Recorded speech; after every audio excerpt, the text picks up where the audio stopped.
नमस्कार, मैं हूं शरद द्विवेदी और एक बार और नमस्कार के साथ आपसे मिलूंगा क्योंकि पहले मैं आपको बताऊंगा कि आज का मुद्दा है क्या। और इनफैक्ट मैं नहीं बताऊंगा, बताएगी ये रिपोर्ट और उसके बाद सीधे आज का मुद्दा और डिबेट की तरफ हम चलेंगे। तो पहले देखिए ये रिपोर्ट।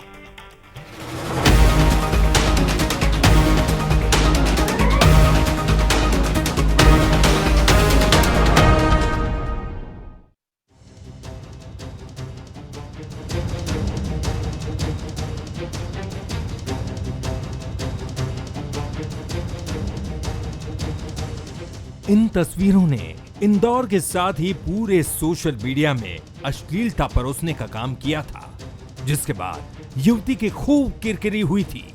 तो सोशल मीडिया में भी अश्लील कंटेंट की भरमार है,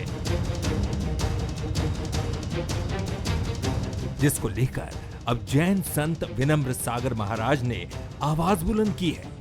उन्होंने पीएम मोदी से कड़ा एक्शन लेने की अपील की, साथ ही सभी संतों को इस मुद्दे पर एक साथ आने का भी आह्वान किया। एक मुहिम चलाइए कि 2 अक्टूबर को गांधी जयंती के दिन में हम सोशल मीडिया की अश्लीलता का पुरजोर विरोध करेंगे, जिससे भारत सरकार को इस वक्त रहते चेतना पड़ेगा। हर शंकराचार्य को यह भूमिका तय करनी पड़ेगी, हर मौलवी को, हर मौलाना को अपनी भूमिका तय करनी पड़ेगी। ये सिर्फ एक साधु के बस की बात नहीं। आपके आयतनों पर, आपके गुरुओं पर आंच आ रही है सिर्फ इस बात से कि सोशल मीडिया में इतनी वल्गैरिटी लगातार परोसी गई। अश्लील मूवियों का बैन लगाइए, पुराना एडल्ट सर्टिफिकेट लेकर के आइए, सन 90 का जो था। जैन मुनि विनम्र सागर महाराज ने बढ़ती अश्लीलता के खिलाफ धर्म युद्ध जैसी मुहिम का आह्वान किया है, जिसको लेकर सियासी जगत ने भी मिले सुर मेरा तुम्हारा का राग गाने की कोशिश की है। देखिए, जैन संत विनम्र सागर महाराज जी ने जो कहा है, निश्चित तौर पे सरकार जिस तरह के दुष्कर्म की घटनाएं घट रही है उसको लेकर गंभीर है। पोर्न कंटेंट जो सोशल मीडिया पे, उसको लेकर भी सरकार ने कई बार कड़े कदम उठाए। हम उनकी भावनाओं का सम्मान करते हैं, हम उन्हें आश्वस्त करते हैं कि इस दिशा में सरकार और कड़े कदम उठाएगी। जैन मुनि जी को मैं चरणों में सर रखकर वंदन करता हूं और मांग करता हूं कि जितनी पोर्न साइट की फिल्में हैं या अश्लील सोशल मीडिया पे जितनी भी भावना है, जैसे भी अलग अलग प्रकार की, उसको सरकार ने उस पर ध्यान देकर हटाना चाहिए। अश्लीलता आज के दौर की बड़ी सामाजिक समस्या है, जो धीरे धीरे मानसिक बीमारी के रूप में समाज को घुन की तरह लग रही है। ऐसे में इसके खिलाफ निर्णायक लड़ाई लड़नी जरूरी है, तभी हम अपने समाज और परिवार को इस खतरनाक वायरस से बचा पाएंगे। इसी कड़ी में जैन मुनि ने अश्लीलता पर हमला बोला है। अगर सभी का साथ मिला तो ये लड़ाई समाज को इस कोड़ से मुक्ति दिला सकती है। नमस्कार, एक बार फिर आपका बहुत स्वागत। और आज का हमारा मुद्दा है अश्लीलता के खिलाफ धर्मयुद्ध। तो निश्चित तौर पर यह एक बहुत बड़ी समस्या है, और समस्या इसलिए बड़ी है कि अश्लीलता अब मोबाइल के जरिए उन लोगों के हाथ में है जो कहीं ना कहीं या तो इसके आदी हो गए हैं, या मोबाइल ने जो उनको एक फ्रीडम दी है इंडिविजुअल कि आप अपने साथ मोबाइल कहीं भी रखिए। क्योंकि पहले तो ये था कि टेलीविज़न है, छुप कर देखिए, कुछ फिल्में हैं, तो हॉस्टल में ऐसी खबरें आती थी कि विद्यार्थी छुप कर देखते हैं, उसके लिए VCR लाते हैं। लेकिन अब ये चीज़ें बदल गई और भारत दुनिया के उन 3 देशों में शामिल है जहां अश्लील कंटेंट सबसे ज़्यादा देखा जाता है। आप देखते होंगे अक्सर कि बहुत सारे लोग अपने मोबाइल को कुछ ऐसे जैसे कुछ राजदार की तरह छिपा के चीज़ें देख रहे हैं। इनमें अधिकतर संख्या 15-16 वर्ष या उससे भी कम उम्र के बच्चों सहित 35, 40, 50 साल के मर्दों तक की है। अब ये इस घटना का रिसर्चर, समाजशास्त्री विश्लेषण कर रहे हैं कि इसका स्त्रियों के विरुद्ध, बालिकाओं के विरुद्ध होने वाले यौन अपराधों से क्या संबंध है। निश्चित तौर पर गहरा संबंध आने वाली रिपोर्ट्स इसको प्रमाणित करेंगी, जिन पर लोग काम कर ही रहे हैं। पहले देख लीजिए बंसल न्यूज़ के सुलगते सवाल। क्या जैन मुनि की अपील के बाद अश्लीलता के खिलाफ धर्मयुद्ध छिड़ेगा? इनकी सराहना खुले मन से करनी चाहिए, क्योंकि मैं नहीं कहता कि और संत और धर्माचार्य विभिन्न धर्मों के नहीं बोल रहे हैं, लेकिन इन्होंने खुलकर ये बात कही है और बापू की जयंती पर 2 अक्टूबर को उन्होंने ये कहा है कि आप सब एक संकल्प लें और इसके खिलाफ सामने आएं। दूसरा सवाल हमारा है कि अश्लीलता के विरुद्ध संतों के एकजुट होने से हालात बदलेंगे? बिल्कुल बदलेंगे। क्या सोशल मीडिया में बढ़ती अश्लीलता की वजह कमज़ोर सियासी इच्छा है? यहाँ मैं ये भी कहना चाहूँगा कि कमज़ोर सियासी इच्छा से अधिक ये कमज़ोर सामाजिक इच्छा शक्ति है, क्योंकि आपके पास बहुत अधिक वक्त है, हमारे पास इंटरनेट का डाटा सस्ता है और ये तमाम चीज़ें कहीं ना कहीं आपके पास एक विकल्प के तौर पर, एक घटिया विकल्प के तौर पर आपको अश्लीलता की तरफ ले जाती है। जो मेहमान हमारे साथ हैं उनसे मिलिए। डॉक्टर सत्यकांत त्रिवेदी हैं, युवा मनोचिकित्सक हैं, एक लीडिंग हॉस्पिटल से जुड़े हैं और निश्चित तौर पर एक लड़ाई वो लड़ रहे हैं, न सिर्फ सोशल मीडिया को लेकर बल्कि मनोरोग, क्योंकि एडिक्शन किसी चीज़ का भी हो वो मनोरुग्णता में बदल जाता है तो बहुत ख़तरनाक हो जाता है। और ये बार बार बात सामने आई है कि पोर्न एडिक्शन बहुत तेज़ी से बढ़ रहा है। डॉक्टर दीप्ति सिंह हाड़ा हैं, समाज सेविका हैं, उनका मैं स्वागत करता हूं। और साथ ही हैं नकुल पाटौदी जी, पदाधिकारी हैं जैन समाज के, उनका भी मैं स्वागत करता हूं। सबसे पहले पाटौदी साहब, विनम्र सागर महाराज जी को प्रणाम है कि उन्होंने एक बड़े विषय को उठाया है और ये आह्वान भी किया है कि एक संत के कहने से ये नहीं होगा, अनेक संतों को इस विषय पर बोलना पड़ेगा, अलग अलग धर्मों से जुड़े हुए, अलग अलग समुदायों से जुड़े हुए। तो ये चीज़ तो सामने आएगी ही, लेकिन मैं कुछ टेक्निकल समस्या है, मैं पहले सत्यकांत त्रिवेदी जी की तरफ चलता हूं और फिर अपने बाकी मेहमानों की तरफ चलूँगा, पाटौदी साहब की तरफ भी चलूँगा। त्रिवेदी साहब, आप किस तरह देखते हैं इस चुनौती को, इस समस्या को, और क्या टिप्पणी है आपकी? जी डॉक्टर सत्यकांत त्रिवेदी। देखिए, सबसे पहले तो जो जैन मुनि ने आह्वान किया है वो बहुत ही ज़्यादा ज़रूरी था, क्योंकि यहाँ पर धार्मिक गुरुओं की एक बहुत बड़ी भूमिका बनती है, क्योंकि उनके पास एक बड़ा मास होता है जिसको वो प्रभावित कर सकते हैं। और जिस तरीके से उन्होंने देश के मुखिया से भी अपील की है इस मामले में इंटरवीन करने की, ये भी प्रशंसा के योग्य है। लेकिन यहाँ पर शरद जी, मैं ये कहना चाहूँगा कि इस अश्लीलता फैलने के कारणों की एनालिसिस करनी चाहिए। जैसे कि हम यौनाचार होने के बाद हल्ला मचाते हैं, लेकिन हम ये नहीं देखते कि वो यौनाचार का बेस कहाँ पर तैयार हो रहा है, क्यों तैयार हो रहा है, उसके पीछे क्या लॉजिक काम कर रहे हैं, क्या मनोविज्ञान काम कर रहा है, ताकि हम उसके लिए एक प्रॉपर रणनीति बना सकें। और निश्चित तौर पर जो सबसे पहला कदम होना चाहिए, जो कि वैज्ञानिक पद्धति पर आधारित है, वो है यौन शिक्षा का स्कूली और कॉलेज पाठ्यक्रम में समावेश, जिससे न केवल जो यौन कुंठाएं हैं वो वैज्ञानिक तरीके से बच्चों के मन में सॉल्व होंगी, और साथ ही साथ जो यौनाचार करने वाले लोग होते हैं उनमें भी ऐसी करने की प्रवृत्ति में काफी कमी आ सकती है। तो आज जो जैन मुनि ने अभियान छेड़ा है, निश्चित तौर पर हम सब मिलकर के उनके साथ में काम करें। समाज का हर हिस्सा जो है वो अलग अलग रोल प्ले कर सकता है, चाहे वो मीडिया हो, मनोरंजन उद्योग हो, शिक्षा विभाग हो, सरकारें हो, प्रशासन हो, और जो कंटेंट पर लगाम है, तो मिलजुल करके काम करना होगा। लेकिन मैं हमेशा से इस बात का पक्षधर रहा हूं कि ऐसे कामों में सबसे बड़ा रोल समाज का है, परिवार का है, रादर देन गवर्नमेंट का है। तो हमें अपनी रिस्पॉन्सिबिलिटी सिखाने के लिए भी लोगों को प्रेरित करना होगा। निश्चित तौर पर, लेकिन कहीं ना कहीं इसमें सरकार की इच्छा शक्ति और भूमिका भी महत्वपूर्ण है, क्योंकि एक समय सिनेमा हॉल में आप जाते थे, एडल्ट फिल्म है तो उसका सर्टिफिकेशन होता था और व्यक्ति लोकाचार में संकोच भी करता था, ख़ासतौर से बच्चे या कम उम्र के जो बालिग नहीं हैं।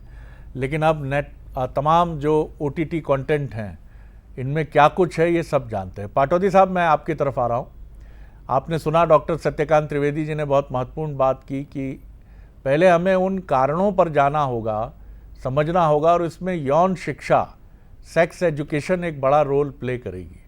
मुझे लगता है कि देश के सभी धर्माचार्यों को, जो अलग अलग धर्मों से जुड़े हैं, उन्हें अपना संवाद का एक पुल बनाना चाहिए और आपस में बैठ के अपने प्रवचन की दिशा तय करनी चाहिए। और ये दिशा धार्मिक दिशा तो होगी ही कि आप कैसे अपने कर्मों को अच्छा करें और ईश्वर के नज़दीक पहुँचें, लेकिन जो हमारे सामाजिक उत्तरदायित्व हैं उसकी तरफ हम आगाह करें और सरकार से भी बात करें कि ये चीज़ें करना जरूरी है। विनम्र सागर जी को प्रणाम है, उन्होंने बड़ी महत्वपूर्ण बात कही। क्या कहेंगे आप जी पाटोदी साहब? परम पूज्य क्रांतिकारी संत विनम्र सागर जी महाराज ने देश हित में एक भयंकर बड़ा और ज्वलंत समस्या पर अपना प्रश्न चिन्ह खड़ा किया। साथ ही उन्होंने बाबा बागेश्वर जी का नाम लेकर, शंकराचार्य जी का नाम लेकर और उससे भी आगे मुल्ला और मौलवी का भी नाम लेकर कहा कि तुमको भी आगे आना पड़ेगा, नहीं तो यह देश भस्म हो जाएगा। इससे भी बड़ी बात उन्होंने बोली है कि भारत सरकार को इसमें आगे आना होगा, तभी हम इस समस्या से लड़ सकते हैं। 2 अक्टूबर को हम बड़ी भारी रैली निकाल लेंगे, इसका विरोध कर देंगे, लेकिन सोशल मीडिया पर जो वर्गलिटी फैल रही है उसके पीछे सबसे बड़ा तथ्य आ गया पैसा। और जो नग्नता और इस तरह की पोर्न फिल्में और जिस तरह की लड़की इंदौर के अंदर 56 दुकान से लेकर पूरी जगह पर वीडियो बना गई, वह एक शहर को आगाह कर गई कि किस दिशा में जा रहा है हमारा सरियार, हमारा शहर। तो हमें उस बात पर ध्यान देना होगा, सरकार को उस बात पर ध्यान देना होगा कि जो ये वर्गलिटी फैल रही है वो क्यों फैल रही है। इसके पीछे सबसे बड़ा कारण है उनको ब्लू टिक मिलने वाला पैसा, और जब तक इस पैसे पे रोक नहीं होगी हम किसी भी हालत में इस अश्लीलता को नहीं रोक पाएंगे। इंदौर में आरजे करिश्मा है जो एक सुंदर वीडियो बनाती है और उसके कम से कम 70,000 फॉलोअर है और लोग देखते हैं। अच्छी चीज को आप ब्लू टिक दीजिए और जो वर्गलिटी फैला रही है उसे ब्लू टिक मत दीजिए, ताकि वर्गलिटी फैलेगी नहीं तो अश्लीलता फैलेगी नहीं। इसके पीछे सिर्फ पैसा ही मुख्य कारण आ गया है। हम सबको मैं लौटता हूं पाटोदी साहब, इन सबको आगे आकर समाज के खिलाफ लड़ना होगा, शासन के खिलाफ खड़ा होना पड़ेगा कि इस तरह की जो लोगों को मैं लौटता हूं आपकी तरफ। संस्कार तो पाटोदी साहब ये भी कहीं ना कहीं मुद्दा उठा रहे हैं कि ब्लू टिक जो मिलता है या जो सोशल मीडिया के बड़े प्लेटफॉर्म हैं वो मान्यता देते हैं कि अब आप रेवेन्यू हासिल कर सकते हैं, अब आपको रेड रिबन मिल गया, ब्लू रिबन मिल गया और इसके साथ आपका एक्नॉलेजमेंट बढ़ जाता है। तो इसमें भी सावधानी बरतनी चाहिए कि अगर किसी का सोशल मीडिया के किसी भी प्लेटफॉर्म का कंटेंट, आजकल हम देखते हैं कि बहुत सारी वेबसाइट हैं, आप क्लिक करते हैं तो ऊपर कुछ है भीतर कुछ है और इसके खिलाफ कोई एक्शन नहीं है। मैं सीधे चलता हूं डॉक्टर दीप्ति सिंह हाड़ा। डॉक्टर साहब, आप कैसे देखती हैं इस पूरे विषय को और क्या आपकी टिप्पणी है? देखिए, मैं यही कहना चाहूंगी कि व्यवसायिक मुनाफे के लिए कुछ वेब सीरीज हैं, कुछ ऐसे साइट्स हैं जिन्होंने वल्गर कंटेंट को अंधाधुंध परोसना शुरू कर दिया है। अब क्योंकि हम सेंसरशिप में इतना आप किस एक्सटेंट तक आप उसको एप्लीकेबल कर सकते हो कि हम ये देख पाए कि किस जनरेशन के लोग क्या कंटेंट देख रहे हैं। This will only come with self monitoring. अगर ये कंटेंट आज उस लड़की का जो विषय आ रहा है, युवती का जो पूरे शहर में इस तरह से घूम गई, अगर सोशल मीडिया नहीं होता तो आप सोच सकते हैं कि क्या वो ये हरकत करके इतनी जल्दी पॉपुलर होती। लाखों, हजारों, करोड़ों फॉलोअर्स तक 10 सेकंड के अंदर ये पूरा रील पहुंच गया, पूरे देश को ये पता चल गया कि एक युवती ने इंदौर शहर को इस तरह से बदनाम किया है। लेकिन आप देख रहे हैं उसका, उस लड़की का जो उद्देश्य था, मेरे ख्याल से वो उसको पूरा करने में सफल रही। उसने 10-20 सेकंड के अंदर पूरे शहर में घूम के और ये अपना जो उसका मकसद था वो पूरा कर लिया। तो सोशल मीडिया और सोशल कंटेंट, हम आज जिस युग में जी रहे हैं, this is a very dangerous time. It is a combination of creativity and exposure and technology. अब आप किस स्तर पर जाके लोगों को ये समझाएंगे कि क्या देखना सही है, क्या देखना गलत है, और वो आप कैसे उसको कंट्रोल कर सकते हैं कि आज की युवा पीढ़ी पथ भ्रष्ट ना होकर इस गलत कंटेंट की तरफ ना जाए। Indian government seriously has to take some serious measures on this, because ये एक हम बहुत ही खतरनाक दिशा की तरफ बहुत तेजी से जा रहे हैं और जिसपे किसी का शायद कंट्रोल इतनी जल्दी स्टैब्लिश नहीं होगा। अगर गवर्नमेंट ये सेंसरशिप को नहीं, शुरुआत के दिनों में जब वेब सीरीज आई थी तो इंडियन गवर्नमेंट ने बहुत स्ट्रिक्ट नॉर्म्स लिए थे और करीब 800 से 900 जो है उन्होंने कट्स लगाए थे और इसको रिस्ट्रिक्ट किया था कंटेंट को। But over a period of time जब इनसे प्रॉफिट और रेवेन्यू जनरेशन इसमें ऐड हुआ, पॉपुलैरिटी ऐड हुई, मोबाइल फोन का सस्ता होना, android phones are so cheap now that everybody is able to buy, और आसानी मैं आता हूं दीप्ति जी, आता हूं आपकी तरफ, फिर लौटता हूं। डॉक्टर सत्यकांत त्रिवेदी जी, हम अगर एक लड़की को जिम्मेदार मान लेंगे जो इंदौर में कुछ ऐसे कपड़े पहन के घूम रही थी जो उसको नहीं घूमना चाहिए, या हम OTT कंटेंट को जिम्मेदार मान लेंगे कि ये OTT कंटेंट है, तो मुझे लगता है शायद हम गलत दिशा की तरफ हैं। चलिए, मुझे लगता है कि संपर्क फ़ोन पर टूट गया है, लेकिन सवाल मैं दीप्ति जी की तरफ एक बार फिर जाना चाहूँगा, क्योंकि एक सामाजिक सवाल है, ये एक सामाजिक प्रश्न है। दीप्ति जी, सवाल ये है कि हम इसमें अगर उलझ गए कि ये जिम्मेदार है, आखिर समाज इतना वेल एजुकेटेड क्यों नहीं है? पश्चिम का समाज हमारी तुलना में ज़्यादा इन सारी चीज़ों को लेके एक्सपोज्ड है। उसको वो आधुनिकता कहते हैं कि बीच पर न्यूडिटी है, वहाँ पर इस तरह के दृश्य बहुत आम हैं, वहाँ विरोध प्रदर्शन के दौरान कई बार नग्न प्रदर्शन होते हैं, लेकिन वो विषय नहीं बनते जैसा हमारे यहाँ एक युवती का थोड़े कम कपड़े पहन के निकलना या खासे कम कपड़े पहन के निकलना चर्चा का विषय बनता है। हमें ये ध्यान देना होगा कि हमें एजुकेट करना है, जिसकी तरफ आप भी इशारा कर रही हैं। एक छोटी टिप्पणी आपकी। जी देखिए, एजुकेट करना है लेकिन सही दिशा में करना है। आप भारतीय संस्कृति को वेस्ट से किसी तरह से कंपेयर नहीं कर सकते हैं। मैं थोड़ा सा आपको पीछे ले जाना चाहूंगी कि हमारी संस्कृति और हमारी जो भारतीय संस्कृति है, हमारा जो इतिहास है, द्रौपदी का चीरहरण हुआ था जो महाभारत पर खत्म हुआ। नारी सम्मान भारत में सबसे बड़ी चीज है। स्त्री के सम्मान के लिए महाभारत हुई, स्त्री के सम्मान पे रामायण आधारित है, तो हम उस संस्कृति को मानते हैं। जो वेस्ट में सही है वो हमारे देश के लिए सही है, ये कहना बिल्कुल गलत होगा। हम अपनी परंपरा, अपने धर्म। सत्यकांत जी की तरफ मैं आता हूं आपकी तरफ। सत्यकांत जी, इस पर खूब डिबेट होगी। अभी मैं एक नेशनल लेवल की मैगजीन पढ़ रहा था, मैं नाम नहीं लूंगा, लेकिन उस कॉस्मोपॉलिटन शहर की 50% लड़कियों ने, मैं नहीं कहता वो पूरे शहर का प्रतिनिधित्व करती हैं, उनका कहना था हम लिव इन में रहना पसंद करते हैं। हम इस पर डिबेट अब नहीं कर सकते। अगर एक बालिग लड़की अपनी मर्जी से जो कुछ करना चाहती है समाज की मर्यादा के भीतर और जो कानून का दायरा उल्लंघन ना करे, तो आप नहीं रोक सकते उसको। आप नहीं कह सकते कि बीच पर आप क्यों बिकनी पहन के घूम रही हैं। ये आजकल आप देख रहे हैं शादियों में किस तरह का नृत्य होते हैं और किस तरह की चीजें हैं और किस तरह से सामाजिक, इंदौर को ही आप देख लीजिए। आखिर हमें इस पर नहीं अटक जाना है कि ये लड़की के छोटे कपड़े हैं इसलिए प्रॉब्लम हो रही है, नारी को हमेशा सम्मान की दृष्टि से देखा जाता है। मूल मुद्दा क्या है सर? हम भटक जाते हैं, कई बार इसी में अटक जाते हैं। जी देखिए, मूल मुद्दा हमेशा से जो समाज का उत्थान है वो होना चाहिए। जो हमारे जो वो मूल्य हैं, जो पर्सनल एम्पावरमेंट है, वो फोकस होना चाहिए। आप देखिए कि इस लड़की की चर्चा ने काफ़ी मुद्दा गर्म हुआ, बहुत सारी बातें हुई। क्या इसके पहले कोई अश्लील कंटेंट या पोर्न वेबसाइट्स नहीं चल रही हैं? इस बात ने चर्चा को जन्म दिया, लेकिन हमें मुद्दे से भटकना नहीं। और जो मुद्दे का बात, अगर हम इस पर्टिकुलर इस लड़की की बात करें, तो यहां पर जो तीव्र वायरल होने की जो लालसा है, जो इंस्टेंट ग्रेटिफिकेशन है, जो वैलिडेशन है, वो इसका कहीं ना कहीं पूरा हो रहा है, जैसा कि मैडम ने बताया। तो हमें जो पर्सनल इंप्रूवमेंट है व्यक्ति का, चाहे वो शारीरिक स्वास्थ्य हो, मानसिक स्वास्थ्य हो, या नैतिक उन्नयन हो, या स्पिरिचुअल हेल्थ की बात हो, उसको हमें करना पड़ेगा। पर्सन को स्ट्रांग बनाना होगा। मैं बार बार कह रहा हूं कि यहां पर सरकार से ज्यादा रोल हमारा है, स्कूल का, परिवार का सबसे बड़ा रोल है। उस पर हमको फोकस करना होगा ताकि मैं एक बैलेंस्ड पर्सन बन सकूं, जहां पर मैं अपने इमोशंस को कंट्रोल कर सकूं।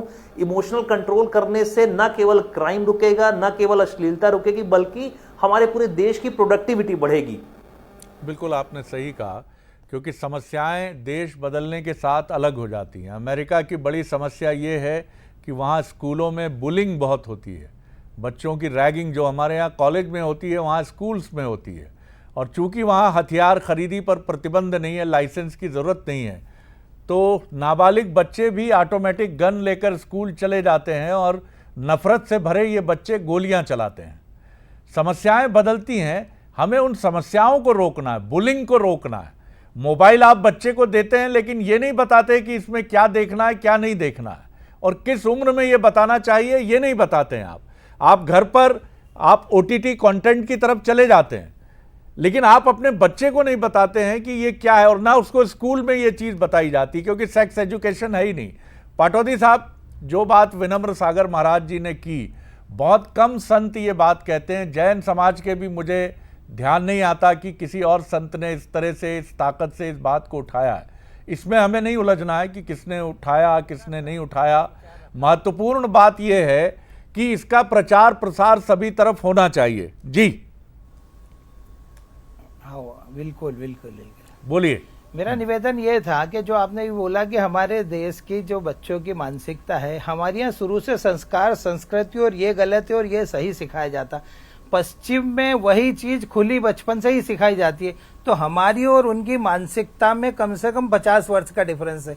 हम उस वर्गलिटी को कब आत्मसात कर पाएंगे ये तो नहीं कह सकते, लेकिन हमें उसके लिए कम से कम 50 साल अभी इंतजार करना होगा, क्योंकि हमारी संस्कार संस्कृति और विधाएं यह कहती है कि यह गलत है। इसलिए हमें शुरू से ही वही सिखाया जाता है, तो हमें वो गलत लगती है, उनको ऐसा लगता नहीं है कि यह गलत है। इसलिए हमारे यहाँ इस बात को, जैसे वो अर्धनग्न कपड़े पहन के निकल गई, तो लोगों ने उसको, हमने ही नहीं पूरी मीडिया ने उठाया उसको, और लोगों ने उसको गलत भी माना।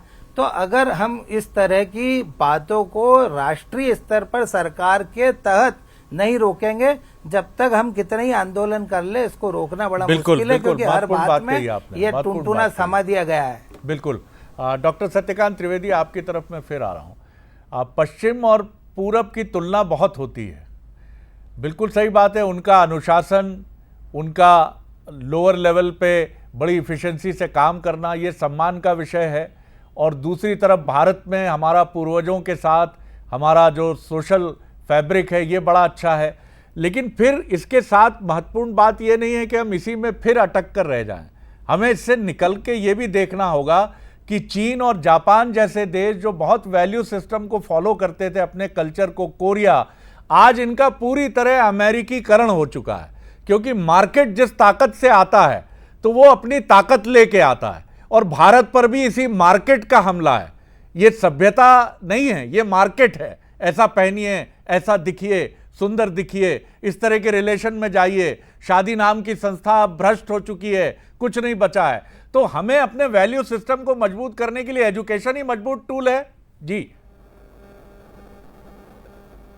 जी, निश्चित तौर पर एजुकेशन मजबूत टूल है। और चूंकि यहाँ पर अश्लीलता और की बात हो रही है, चूंकि हमारे यहाँ सर जेंडर इक्वलिटी पर काम नहीं होता है। हमने साउथ ईस्ट एशिया में, आप देखिए, आप भारत की बात करें, हम बोलते हैं कि हम संस्कृति वाले देश हैं, हम बोलते हैं हम परिवार वाले देश हैं। सबसे ज़्यादा जो यौनाचार की घटनाएं हैं वो साउथ ईस्ट एशिया में हैं। परिवार लगभग 35% आत्महत्याओं का कारण बन रहा है। तो कुछ ना कुछ फंडामेंटली हमारे व्यवहार में, हमारे आचरण में हम कुछ तो गड़बड़ कर रहे हैं। साथ ही साथ स्त्री को भोग के रूप में प्रेजेंट किया जाता है हमेशा। अगर वो उसकी बॉडी को एक्सपोज किया जा रहा है सामानों की सेलिंग में, सामानों को बेचने में, उस तक हमको कोई प्रॉब्लम नहीं होती। जब कुछ ऐसी घटना होती है तो हम सब लोग परेशान हो जाते हैं। इसलिए इसमें समाजशास्त्रियों को, मनोविज्ञानियों को, धर्म गुरुओं को मिल करके कॉज एनालिसिस करके ही उस पर हिट करना पड़ेगा, तभी सारी चीजें बेहतर हो सकती हैं। इस चीज़ को ऐसे भी समझिए कि हमारे प्राचीन समय में ऐसी अनेक कहानियां मिलती हैं कि जहां ऋषियों की तपस्या भंग करने के लिए मेनका और उर्वशी आईं। अब ये आज के युग में OTT कंटेंट हैं और अश्लील कंटेंट भी आप कह सकते हैं। इनमें से कुछ ऋषियों की तपस्या भंग हुई, लेकिन जब खुद कामदेव, क्यूपिड जिन्हें कहा जाता है, वो भगवान शिव के सामने पहुंचे तो भगवान शिव ने अपने संयम से उसका जवाब दिया, क्योंकि उनकी एजुकेशन, उनकी साधना इस तरह की थी कि वो कामदेव के सामने नहीं डिगे। आप वो अश्लील कंटेंट रोक देंगे तो दूसरे तरीके से आएगा। वो जिन राज्यों में शराब की बिक्री पे प्रतिबंध है, पड़ोस के राज्य से शराब पहुंच जाती है छिपकर। आप अश्लील कंटेंट को रोक नहीं सकते हैं। माफ कीजिए, कितने प्रतिबंध लगा दीजिए, आप कितनी चीजें कर लीजिए, आपको लड़ना होगा सिर्फ संयम से, अनुशासन से और एजुकेशन से। और ये काम सरकार से अधिक समाज का है, समाज के विश्लेषकों का है। बहुत धन्यवाद आपका, बहुत जिम्मेदारी से आप सभी ने बात की।